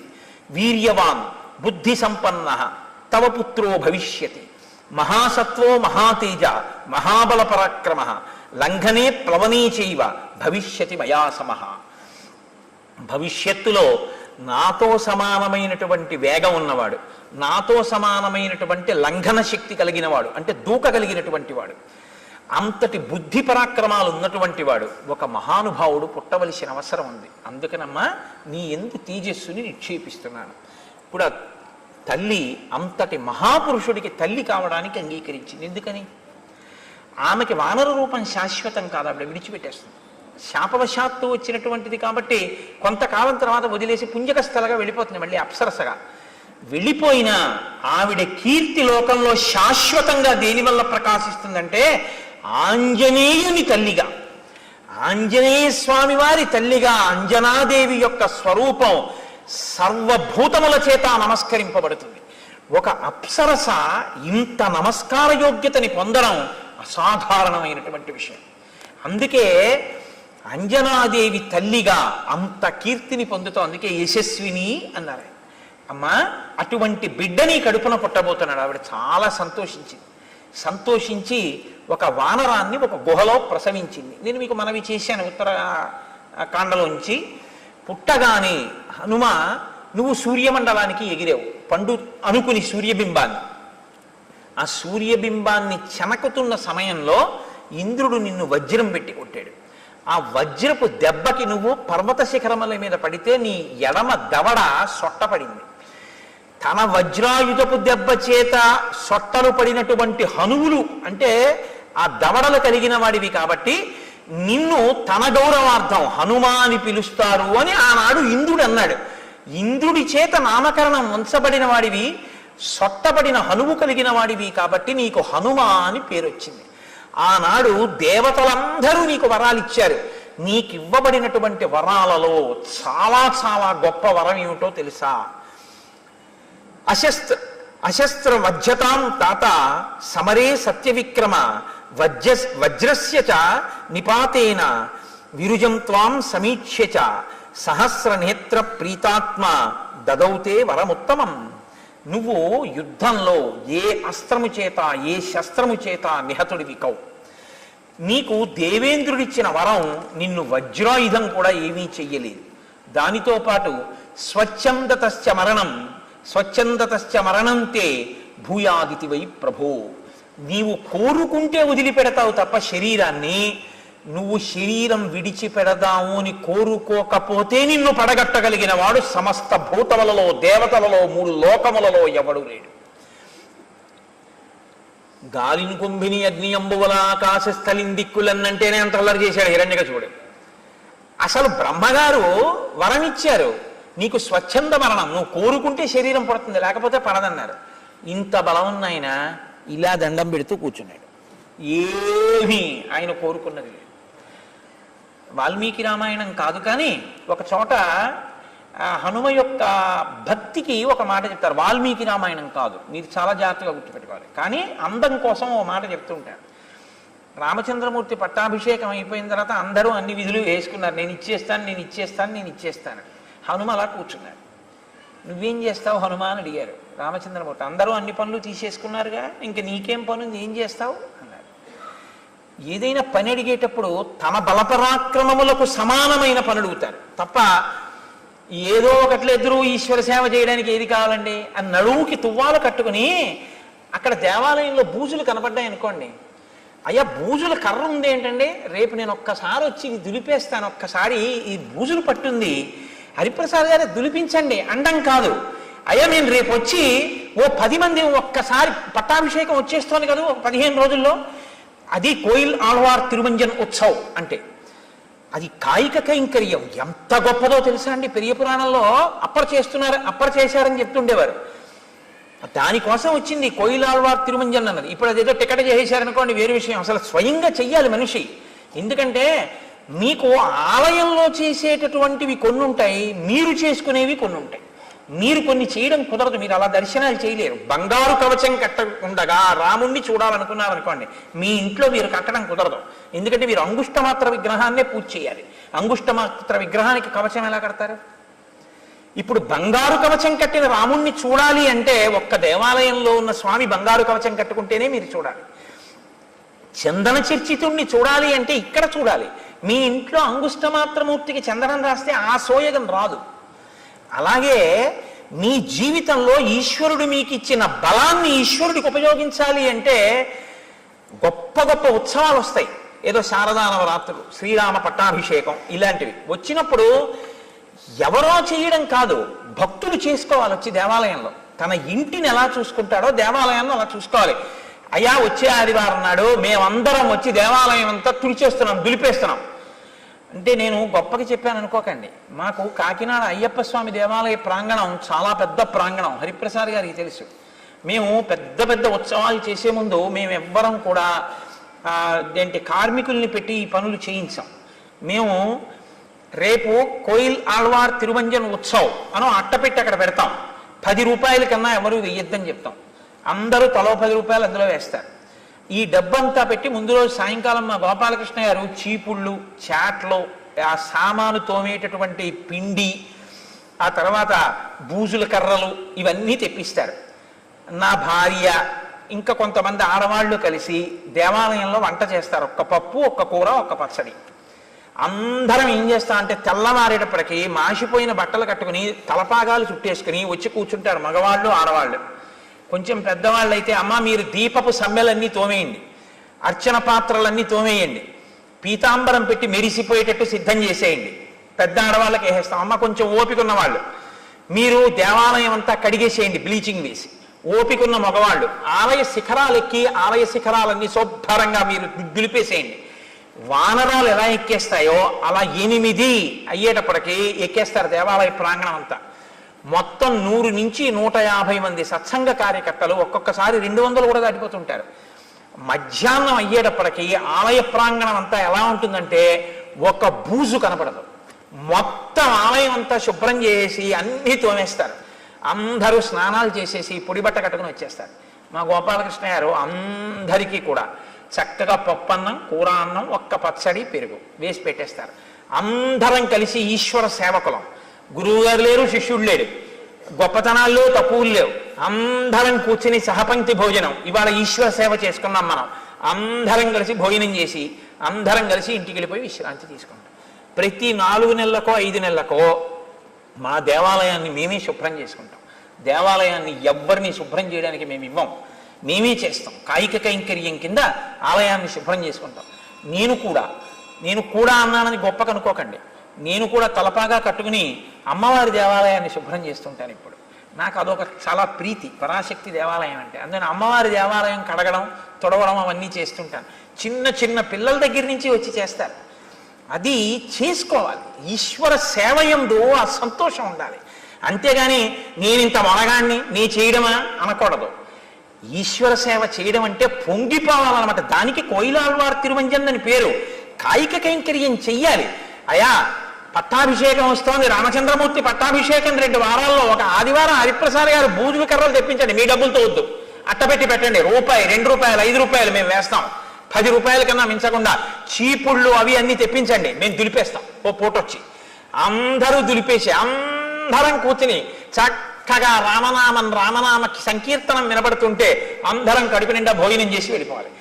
ఎంత ధన్యత అండి అది. నిజంగా పొంగిపోతారు సీతారాములు. నా పట్టాభిషేకానికి ఎలా చేశారో చూడు సీతా పిల్లలని. అంటే మిమ్మల్ని చెయ్యమని నేను ఇప్పుడేం ప్రతిపాదన చెయ్యట్లేదు, ఎందుకంటే అది ఒక ఉత్సాహంతో కూడిన విషయము అని నేను ప్రతిపాదన చేశానంతే. నా ఉద్దేశం ఇప్పుడు అలా ఏదో మీతో చేయించే ప్రతిపాదన నేను పెట్టాను అని మీరు అనుకోవద్దు. కాబట్టి ఆయన వినయం కలిగినటువంటి వాడు. నా స్థాయికి పనిచేయడమా అని ఆలోచించరు. అందరూ అన్ని పనులు చేస్తున్నారుగా, హనుమా మరి నువ్వేం చేస్తావు అన్నారు. అంటే స్వామి ప్రభువు ఆవలించినప్పుడు తనకి తాను చిటికేసుకోకూడదు, చిటిక వేయకుండా ఆవలించకూడదు. కాబట్టి మీరు ఆవలిస్తే చిటికేస్తానన్నారు. ఆవలింత ఎప్పుడు వస్తుంది? నిద్రపోయే ముందు వస్తుంది. కాబట్టి నువ్వు నిద్రపోయే వరకు నీ కాళ్ళ దగ్గర ఉంటాను. మిగిలిన వాళ్ళు ఏం చేస్తారు? బయట పని చేసుకుని వెళ్ళిపోతారు. నీవు ఎప్పుడు ఆవలిస్తావో. కాబట్టి అన్నం తింటున్నా, పడుకున్నా నేను ఆ పక్కనే కూర్చుంటాను. ఇంకా మా తల్లి జనకాత్మజ బొత్తిగా హనుమా ఇంకా కూర్చుంటే ఎలాగా? స్వామితో కలిసి ఏకాంత శయనంలో నేను ఉండాలి కదా అంటే వెళ్ళాలంతే. అప్పటి వరకు నీ పక్కనే కూర్చుంటా. ఏమో ఎప్పుడు ఆవలింత వస్తుందో చిటికేస్తాను. కాబట్టి ఇప్పుడు ఆయన స్థాయి చూసుకున్నారా? రామచంద్రమూర్తి దగ్గరికి చేరడానికి అది పనికొచ్చింది బాగా. స్థాయి చూసుకుని ఈశ్వర సేవ చేయకూడదు. నేను అంత ఉద్యోగస్తుండండి, నీ మోహం ఈశ్వరుడు ఇస్తే వచ్చింది అది. నేను ఇంత పండితుండండి, ఈశ్వరుడు పలికిస్తే పలికావు. నేను ఇంత ఐశ్వర్యవంతుండండి, ఈశ్వరుడు ఇస్తే అనుభవిస్తున్నావు. ఏమిటవన్నీ ఈశ్వరుడు ఇచ్చిన విభూతులు. ఇన్ని ఉండి స్వామి నేను నీ కింకరుణ్ణి, ఏది బూజుల కర్ర పట్టుకున్న ఆలయాన్ని దులుపు. అప్పుడు నీ జీవితానికి ధన్యత అంటూ ఉంటే నీ మనవలు, నీ పిల్లలు ఇంటికి వెళ్ళి ఇవాళ నేను ఎక్కడికి వెళ్ళానో తెలుసురా, ఆలయం దులపడానికి వెళ్ళాను రా, కోయిలాళ్వార్ తిరువంజనం పట్టాభిషేకం కదూ, గుడిలో కాసేపు ఓ గోడంతా దులిపేసి వచ్చేసాను. గోడలు మేము భాగం వేసేస్తాం, ఈ గోడ నీది, ఈ కిటికీలు నీవి అని. ముక్కులకి గుడ్డలు కట్టేసుకుని మా వాళ్ళు చిన్న చిన్న బ్రష్లు కూడా పెట్టుకుని దులిపేసి, పీతాంబరాలు పట్టుకుని పైకెక్కేసి, కలసలు తోమేసి, వాటర్ జెట్స్ పెట్టి కొట్టేసి, ఈ కుర్రాళ్ళందరూ పైకెక్కేసి కడిగేసి, పెంకుల మీద కూడా పక్షి రెట్ట కూడా ఉండనివ్వరు, శుభ్రంగా చేసేసి శారదా నవరాత్రులు ప్రారంభం చేస్తాం. అలా సంవత్సరంలో ఒక 2-3 పర్యాయాలు చేస్తుంటాం. ఇప్పుడు ఇక్కడి నుంచి వెళ్ళగానే బహుశా ప్రారంభం చేయవలసి ఉంటుంది. ఒకసారి దేవాలయం ఎన్నాళ్ళయిందో వెళ్ళి ఓసారి అందరం కోయిలాళ్వార్ తిరుమంజన ఉత్సవం చేసుకోవాలి. అదో సంతోషం. ఆ చేయడంలో ఎంత ఆనందంగా ఉంటుందో తెలుసా అండి. ఆ చేసి అందరం కూర్చుని భోజనం చేయడంలో ఎంత సంతోషమో, తల్లి తండ్రి బిడ్డలు తిన్నట్టు ఉంటుంది. అందుకే నా భార్య ఇంకో 2 కలిసి వండేస్తారు అందరికీ. అందరం కలిసి అమ్మగారు వండారు ఇవాళ అన్నం, ఎంత సంతోషమో. మా వాళ్ళకి పెద్ద పెద్ద అధికారులు ఎవరు అనుకోరు. అమ్మగారు అన్నం వండారు, అమ్మగారు పప్పు వండారు, అంతే. ఆ ఆవకాయ, ఆ కూర, ఆ పప్పు అన్నం తినేసి పొంగిపోయి ఒళ్ళు హోనం అయిపోయేటట్టు సేవ చేసేసి ఇంటికి వెళ్ళిపోతాడు. ఎంత సంతోషం అండి జీవితంలో నిజంగా అలా ఈశ్వరుడికి సేవ చేయడం. కాబట్టి ఇప్పుడు అది అవాల్మీకంశం అండి, వాల్మీకంలోది కాదు. ఆవులిస్తే చిటికేస్తానని మీరు మళ్ళీ కోటేశ్వరరావు వాల్మీకి రామాయణంలో చెప్తూ ఇది చెప్పారు, ఇది ఎక్కడుందండి ఈ శ్లోకం అని అడక్కండి. అవాల్మీకం, కానీ అందానికి నేను చెప్పాను అంతే. కాబట్టి హనుమ, నీవు కేసరి యొక్క ఔరసపుత్రుడివి, వాయుదేవుని యొక్క అంశతో జన్మించినటువంటి వాడివి, స్వచ్ఛంద మరణాన్ని వరంగా పొందిన వాడివి, ఇంత శక్తి కలిగిన వాడివి. సత్తం కేసరిణ పుత్ర క్షేత్రజో భీమ విక్రమ మారుత సౌరస పుత్ర తేజసా చాపితత్సమ. వాయుదేవుని యొక్క ఔరసపుత్రుడివి, కేసరి అంజనాదేవుల యొక్క కుమారుడివి, పుట్టుకతోనే ఇంత బలపరాక్రమములను పొందినవాడివి, కారణజన్ముడివి. మహానుభావ, నువ్వు ఈ కార్యం చెయ్యద్దా? ఏమి నువ్వు బలవంతుడవేగా, నువ్వెందుకు చెయ్యవు అంటావేమో. త్రివిక్రమే మయా తాత శశైలవనకానన త్రిసప్తకృత్త పృథివీ పరిక్రాంత ప్రదక్షిణం. ఒకానొకప్పుడు త్రివిక్రమావతారంతో వామనమూర్తి 3 అడుగులతో ఈ బ్రహ్మాండాన్నంతటినీ కొలిచేస్తే నేను ఆయనకి 21 మార్లు ప్రదక్షిణం చేశాను. నాకు ఓపిక ఉన్నప్పుడు నేను చెయ్యగలిగింది నేను చేసి పెట్టాను. నువ్వు చేస్తే కదా నీకు ఇంకోటికి చెప్పే అధికారం. నువ్వు చెప్పడమే తప్ప నువ్వు చేయకపోతే ఇంకోసారి చెప్పే అధికారం నీకుండదు. నువ్వు ఒకరికి చెప్పింది ఒకరు చేస్తుంటే నువ్వు కూడా చేసి వెళ్ళాలి. అప్పుడే నీకు మళ్ళీ చెప్పే అధికారం నీకు నిలబడుతుంది తప్ప నేను ఎప్పుడూ చెప్పడమే తప్పండి నేను చేయడం ఏమిటంటే అనకూడదు. నువ్వు చెప్పే అధికారం నిలబెట్టుకోవాలంటే నువ్వు చెయ్యాలి. నువ్వు 10 మందిని గంధం తీయమని చెప్తే నువ్వు ఉత్తరీయం తీసేసి నువ్వు చొక్కా బనీ నిప్పేసి కాస్త గంధం తీసి వెళ్ళాలి. అంతేగాని చెప్పడానికి పనికి వచ్చింది నువ్వు చేయడానికి పనికి రాకపోతే ఇంకా వాళ్ళు ఎందుకు చేస్తారు? అదే నమ్మకం లేని ప్రవచనం అంటే అది రావణ బుద్ధి. రామబుద్ధి అయితే తను చెప్పింది తాను ఆచరించాడు. కాబట్టి తథాచౌషధయో స్వాభి సంచితా దేవశాసనాత్ నిష్పన్నం అమృతం యాభి తదాసీన్నో మహత్ఫలం. ఒకానొకప్పుడు దేవదానవులు అమృతోత్పాదన చేయడం కోసమని క్షీరసాగర మథనం చేస్తుంటే నేను ఓషధులను తెచ్చి ఆ క్షీరసాగరంలో వేశాను. ఆనాడు నేను చెయ్యగలిగింది చేశాను. ఇప్పుడు నేను ఎగరలేను 100 యోజనాలు. స ఇదానీం అహం వృద్ధ పరిహీన పరాక్రమ సాంప్రతం కాలమస్మాకం భవాన్ సర్వగుణాన్విత. నాకు ఇప్పుడు ఆ ఓపిక లేదు, వృద్ధుడనైపోయాను. కాబట్టి 100 యోజనములు ఎగరలేను. ఉత్తిష్టారిషార్దూల లంఘయస్వ అహార్ణవం పరాహి సర్వభూతానాం హనుమన్యా గతిస్తవ. నాయనా హనుమ, ఇంత బలపరాక్రమములున్నవాడివి, ఇంత తేజస్సున్నవాడివి, ఇంత శాస్త్ర విశారదుడివి, వానర జాతి పరుగు ప్రతిష్టలు రామకార్యం నీ చేతిలో ఉన్నాయి. నీవలా కూర్చుంటే ఎలాగయ్యా? ఒక్కసారి నీ బలాన్ని జ్ఞాపకం తెచ్చుకో, ఒక్కసారి ఆ తేజస్సుని పుంజుకో, ఒక్కసారి పెరిగి 100 యోజనములు గడచి బయలుదేరు. నీ యొక్క గమన శక్తి ఎటువంటిదో, నీ వేగం ఎటువంటిదో అటువంటి శక్తి ఈ భూతములలో ఏ ప్రాణికి లేదు. ఈ మాట చెప్పగానే విన్నారట హనుమ. కూర్చున్నవారు ఒక్కసారి లేచారు. సంస్తూయమానో హనుమాన్ వ్యవర్ధత మహాబల సమావిద్య చలాంగూలం హర్షాక్షబలమే యువాన్. ఒక్కసారి అపారమైన సంతోషాన్ని పొందారట. అంటే శాప విమోచనం అయిపోయింది. తన బలం తనకి జ్ఞాపకం వచ్చింది. తానెంత బలవంతుడో తను తెలుసుకున్నాడు. ఒక్కసారి ఆ తోకని చేత్తో పట్టుకుని పైకి తీసి ఒక్క దులుపు దులిపారట ఆ సంతోషంతో. తస్య సంస్తూయమానస్య వృద్ధైర్వానరపుంగవై తేజసా పూర్యమానస్య రూపమాసీదనుత్తమం. ఆ వృద్ధులైనటువంటి వానర పుంగవులు చేసినటువంటి స్తుతి చేత శాప విమోచనాన్ని పొందినటువంటి హనుమ తన బలపరాక్రమములు తాను తెలుసుకుని అపురూపమైనటువంటి రూపాన్ని పొందారు. ఇత పూర్వం వానరులు ఎవ్వరూ ఎప్పుడూ హనుమని ఎలా చూడలేదో అలాంటి స్వరూపాన్ని పొందారు. అంటే ఆయన ఆనందాన్ని పొంది తన బలం, తన శక్తి తనకి తెలుస్తున్న కొద్దీ తను పెరిగిపోతున్నాడు. అంతంత అంతంత అంతంత పెరిగిపోయి ఇప్పటి వరకు ఇలా చూసిన వాళ్ళు ఇలా ఇలా ఇలా ఇలా చూసేటట్టు పెరిగిపోతున్నారు. పర్వతకాయుడై అంతెత్తు పెరిగిపోయి యదా విజృంభతే సింహో విరుద్ధో గిరిగహ్వరే మారుత శౌరస పుత్ర తథా సంప్రతి జృంభతే. ఏమి మాటలు వేసేస్తారండి మహర్షి.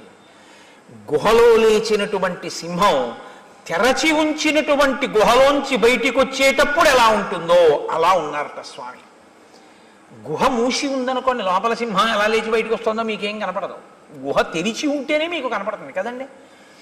సింహం కుక్క లేచి పరిగెత్తినట్టు పరిగెత్తదు. కుక్క లేచింది అనుకోండి, లేచిందే తర్వాత అలా పరిగెత్తుకుపోతుంది. ఓ పిల్లి లేచింది అనుకోండి, పడుకున్నది లేచి అలా పరిగెత్తుకుపోతుంది. ఓ ఆవు లేచింది అనుకోండి, పడుకున్నది లేచి మామూలుగా నిలబడుతుంది. సింహం లేస్తే అలా ఉండదు. సింహం పడుకున్నటువంటి సింహం కానీ ఒక్కసారి ఇలా తల పక్కకి పెట్టి పడుకుంటుంది. ఇలాగ పడుకున్నటువంటి సింహం నిద్ర లేవాలనుకుంది అనుకోండి, ఒకసారి కళ్ళు రెండు బాగా తెరిచి ఇలా అని ఒక్కసారి గుహంతా కలయ చూసి లేచి నిలబడి ఒక్కసారి ముందు రెండు కాళ్ళ మీద ముందుకి సాగి ఒళ్ళు పూర్తిగా సాగతీసి ఒళ్ళు ఒక్కసారి ఆ నడు ఆడించి తోక దులిపి నాలుక పైకి తీసి పెదవులు రెండు నాక్కుని జూలు విదల్చి నోరు తెరిచి ఒక్క గర్జన చేసి అడుగు తీసి అడుగు వేస్తూ బయటికి వస్తూ ఉంటే ఇంకా ఎదురుగుండా ఏ మృగం ఉండడానికి వీల్లేదు. అలా ఉంటుంది దాని టీవీ, దాని నడక. ఆ సింహం ఎలా బయటికి వస్తుందో గుహలో లేచి, అలా హనుమ కూడా ఒక్కసారి అటువంటి స్థితిని పొందారు. అంటే అలా లేచి ఆ ప్రతి కదలిక, ప్రతి పుంజుకోవడం, ఆ తోక జాడించడం, ఆ పైకి పెరుగుతుండడం, అది అపూర్వంగా ఇంతమంది వానరులు మన హనుమే అని ఆశ్చర్యపోతూ చూస్తూ అందరి చేతులు ఇలా కలుసుకున్నాయి. అంత గొప్ప స్వరూపాన్ని పొందుతున్నారు. ఆ ముఖం వంక చూశారట. అశోభత ముఖం తస్య జృంభమాణస్య ధీమతః అంబరీషమివాదీప్తం విధూమైవ పావక. ఎర్రగా కాలిపోయిందనుకోండి పెనం, ఎలా ఉంటుందో అలా కాలిపోయిన ఎర్రటి ముఖంలా ఉన్నదట ఆయన యొక్క ముఖ తేజస్సు. పొగ లేకుండా ప్రకాశిస్తున్నటువంటి అగ్ని జ్వాల చాలా గొప్పగా ఉంటుంది. పొగ ఉన్నటువంటి అగ్ని జ్వాలకు అందం ఉండదు. పొగ అన్నది లేకుండా అగ్ని జ్వాల కానీ పైకి లేస్తోంది అనుకోండి, నాలుకలు చాపుతాడు అప్పుడు అగ్నిహోత్రుడు. అప్పుడు చూడాలి అందం. అసలు పూర్ణాహుతి అందం అంతా అప్పుడే.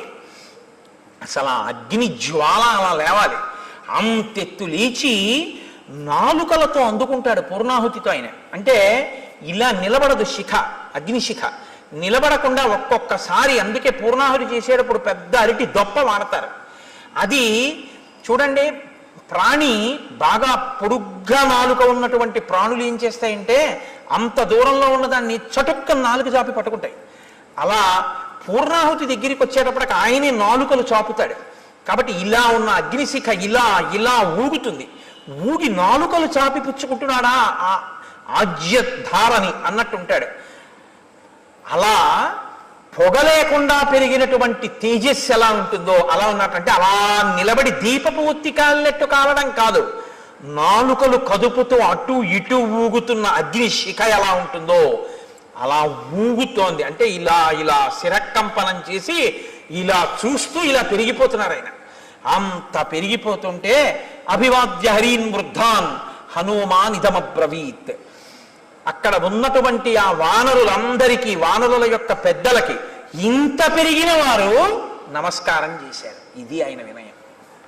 ఒక్క నమస్కారం చేసి అక్కడ ఉన్న పెద్దలందరికీ తను చెప్తున్నారు, అరుజత్ పర్వతాగ్రాణి హుతాశన సఖోనిల బలవాన్ అప్రమేయస్య వాయురాకాశగోచర తస్యాహం శీఘ్రవేగస్య శీఘ్రగస్య మహాత్మనః మారుతస్యౌరస పుత్రః ప్లవనే నాస్తి మత్సమః ఉత్సహేయం హి విస్తీర్ణం ఆలిఖంతమివాంబరం మేరుం గిరిమసంగేన పరిగంతుం సహస్రశః బాహువేగ ప్రనున్నేన సాగరేణాహముత్సహే సమాప్లావయితుం లోకం సపర్వత నదీ హ్రదం మమోరుజంఘవేగేన భవిష్యతి సముద్ధితః సముద్ధిత మహాగ్రాహః సముద్రో వరుణాలయః పన్నగాశన ఆకాశే పతంతం పక్షిసేవిత వైనతేయమహం శక్తః పరిగంతుం సహస్రశః ఉదయాత్ ప్రస్థితం వాపి జ్వలంతం రశ్మిమాలినం అనంతమితమాదిత్యం అభిగంతుం సముత్సహే తతో భూమిం అసంస్పృశ్య పునరాగంతుముత్సహే ప్రవేగేనైవ మహతా భీమేన ప్లవగర్షభాః పర్వతాంశ్చూర్ణయిష్యామి ప్లవమాన ప్లవంగమాః హరిష్యాం యూరువేగేన ప్లవమానో మహార్ణవం లతానాం వివిధం పుష్పం పాదపానాం చ సర్వశః అనుయాస్యంతి మామద్య ప్లవమానం విహాయస భవిష్యతి హిమే పంథాః స్వాతేః పంథా ఇవాంబరే అహం ద్రక్ష్యామి వైదేహీం ప్రమోదధ్వం ప్లవంగమాః. ఆయన ప్రతిజ్ఞ చేస్తున్నారు. ఆ వానరులందరి వంక చూసి, నేను నా యొక్క బలం ఎటువంటిదో మీకందరికీ చెప్తున్నాను వినండి. ఇది గొప్పకి చెప్తున్నది కాదు. నా బలం ఎటువంటిదో, నా తేజస్సు ఎటువంటిదో మీరు తెలుసుకుంటే మీకు నేను సీతమ్మ తల్లి దర్శనం చేసి వస్తాను, మీ ప్రాణముల గురించి మీకు భయం లేదన్న విషయం తెలుస్తుంది. నేను ఈ పర్వతముల యొక్క శిఖరములన్నిటినీ కూడా నా వక్షస్థలంతో కొట్టి చూర్ణం చేసేయగలను. అపారమైనటువంటి తేజస్సుతో ఆకాశాన్ని చుంబిస్తోందా అన్నట్టుగా పెరిగినటువంటి మేరు పర్వతానికి ఆగకుండా అపార వేగంతో కొన్ని వేల మార్లు ప్రదక్షిణం చెయ్యగలను. ఆకాశంలో అపారమైన వేగంతో వచ్చినటువంటి వైనుతేయుడైన గరుత్మంతుడు సముద్రంలో ఉన్న పాములను అపహరించి తీసుకుని వెళ్ళిపోతుండగా ఆ గరుత్మంతుడికి కొన్ని వేల పర్యాయములు ప్రదక్షిణం చెయ్యగలను. నేను ఈ సముద్రం నుంచి ఎగిరి వెళ్ళిపోతున్నప్పుడు నా తొడల వేగం చేత ఈ సముద్రంలో ఉన్న జలరాశి చాప చుట్టినట్టు పైకి లేచిపోతే సముద్రం లోపల ఉండేటటువంటి జలచరములన్నీ మీ కంటికి కనపడతాయి. అంత వేగంతో ఈ సముద్రాన్ని చాప చుట్టగలను. ఈ భూమండలం మీద నదులన్నిటినీ సముద్రంలో కలిపి, సముద్ర జలాల్ని నదీ జలాల్ని కలిపి తీసుకొచ్చి భూమి మీద పోసి ఈ భూమిని సముద్రంలో కలిపేయగలను. ఎన్ని పర్వతాలున్నాయో అన్ని పర్వతాల మీదకెక్కి నేను ఆనంద తాండవం చేసి వాటిని పిండి ముద్దలుగా చేసి భూమితో సమానంగా చూర్ణం చేసేయగలను. నేను ఈ సముద్రం మీద ఎగురుతున్నప్పుడు సముద్రాన్నంతటినీ కూడా అల్లకల్లోలం చేయగలను. సూర్యోదయం అవుతుండగా సూర్యుడితో పాటుగా బయలుదేరి సూర్యుడి కన్నా వేగంగా పశ్చిమాద్రికి చేరుకుని కిందకి దిగి భూమి మీద కాలు పెట్టకుండా మళ్ళీ వెనక్కి వేగంగా వచ్చి సూర్యుడు ఆకాశ మధ్యంలోకి వచ్చేటప్పటికి సూర్యుడిని కలిసి మళ్ళీ సూర్యుడు పశ్చిమాద్రికి వెళ్లే లోపల తిరిగి తూర్పు దిక్కున కిందకి దిగగలను. అంతటి వేగం ఉన్నవాణ్ణి. వాయుదేవుడు ఎంత వేగం ఉన్నవాడో, గరుత్మంతుడు ఎంత వేగం ఉన్నవాడో వారితో సమానమైనటువంటి వేగము, లాఘవము, గమనశక్తి, దూకగలిగినటువంటి శక్తి కలిగినటువంటి వాణ్ణి.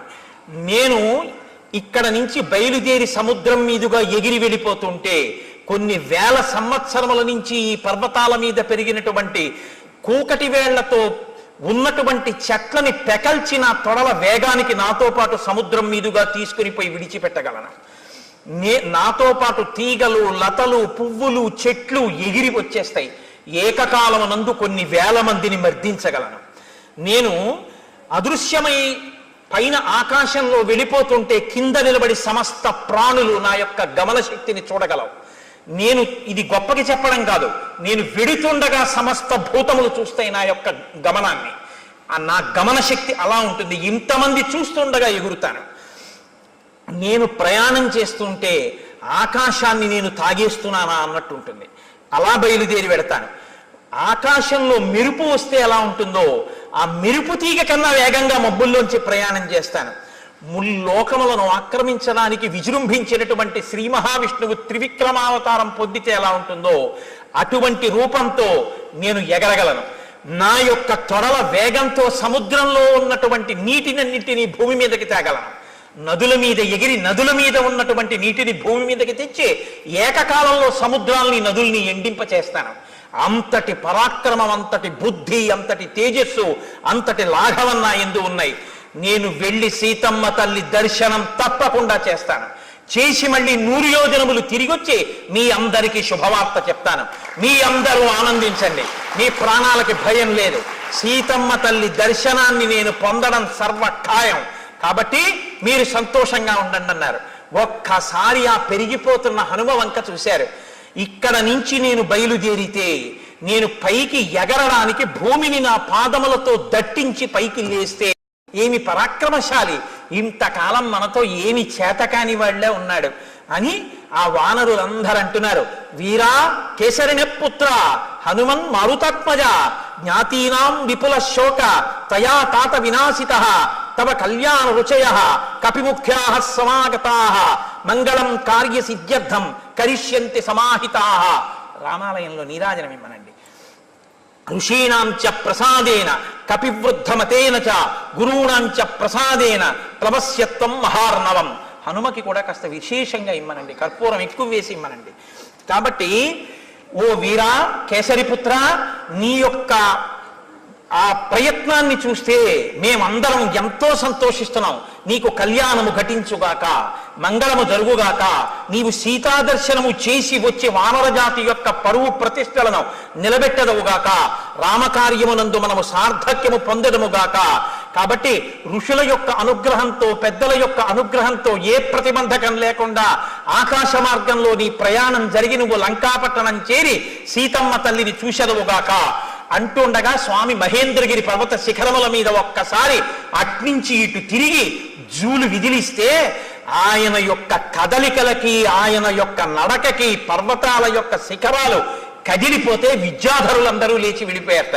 ఋషులందరూ ఒక్కసారి కదిలిపోయారట. సింహాలు, పెద్ద పులులు, మృగాలు అన్నీ కూడా లేచి భీతితో పరిగెత్తేట. కలుగులలో ఉన్నటువంటి పావులు ఆయన పాద తాకిడికి కలుగులు మూసుకుపోతే అకస్మాత్తుగా కలుగులు మూసుకుపోతున్నాయని ఆ పావులు గభాలన బయటికి వచ్చేటప్పటికి సగంలో నొక్కేస్తే పర్వతం మీద పతాకాలు నిలబడ్డాయా అన్నట్టుగా విషాన్ని కక్కుతూ ఇలా నిలువుగా నిలబడ్డాయట పావులు. అటువంటి స్థితిలో ఆ మహేంద్రగిరి పర్వత శిఖరముల మీద నిలబడినటువంటి స్వామి హనుమ సవేగవాన్ వేగ సమాహితాత్మ హరిప్రవీర పరవీరహంత మనస్సమాధాయ మహానుభావో జగామలంకాం మనసా మనస్వి.